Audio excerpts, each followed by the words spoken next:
അയ്യടാ, എല്ലാ കാര്യങ്ങളും നിങ്ങളിലേക്ക് എത്തിക്കണമെങ്കിൽ ഞാൻ തന്നെ വരണം.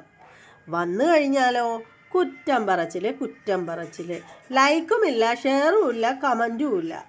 എല്ലാം നിങ്ങളിൽ എത്തിക്കുന്ന എനിക്കാവും ഒടുവിൽ കുറ്റം. ദേ ഇപ്പോൾ മറ്റൊരു കുറ്റക്കാരി ഇറങ്ങിയിട്ടുണ്ട്. നമ്മുടെ ദയാ അശ്വതി എന്ന് പറയുന്ന പണ്ടത്തെ ബിഗ് ബോസിൽ ആരങ്ങ് തകർത്ത് നമ്മുടെ രജിത്ത് സാറിൻ്റെ പിന്നാലെ പുള്ളിക്കാരനെ ആപ്പിയിടാനോ ഒന്നിനും സമ്മതിക്കാതെ പുള്ളിക്കാരൻ്റെ പിന്നാലെ കൂടി നടന്ന ഒരു വ്യക്തി ഉണ്ടായിരുന്നു ദയാ അശ്വതി. അങ്ങനെ ആ പുള്ളിക്കാരത്തി ഇപ്പം രംഗത്ത് വന്നിരിക്കുകയാണ് രേണു സുധിയെ പറ്റിയിട്ട് കുറേ കാര്യങ്ങളൊക്കെ പറഞ്ഞുകൊണ്ട്. പക്ഷേ അതിൽ കുറച്ച് ഭാഗങ്ങളൊക്കെ കറക്റ്റായിട്ടുള്ള കാര്യങ്ങളാണ് അവർ പറഞ്ഞിരിക്കുന്നത്. പക്ഷേ എന്നാലും ഒരാളെ കുറ്റം പറയണമെന്നുണ്ടെങ്കിൽ എന്തെങ്കിലും ഒരു യോഗ്യത വേണ്ടേ പൊന്ന.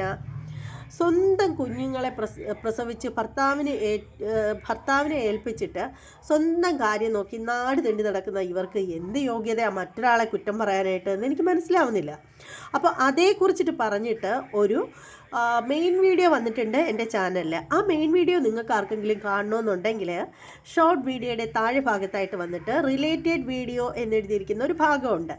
ആ ഭാഗത്ത് നിങ്ങൾ ക്ലിക്ക് ചെയ്യുകയാണെങ്കിൽ നിങ്ങൾക്ക് ഇതിൻ്റെ മെയിൻ വീഡിയോ കാണാൻ പറ്റുന്നതായിരിക്കും.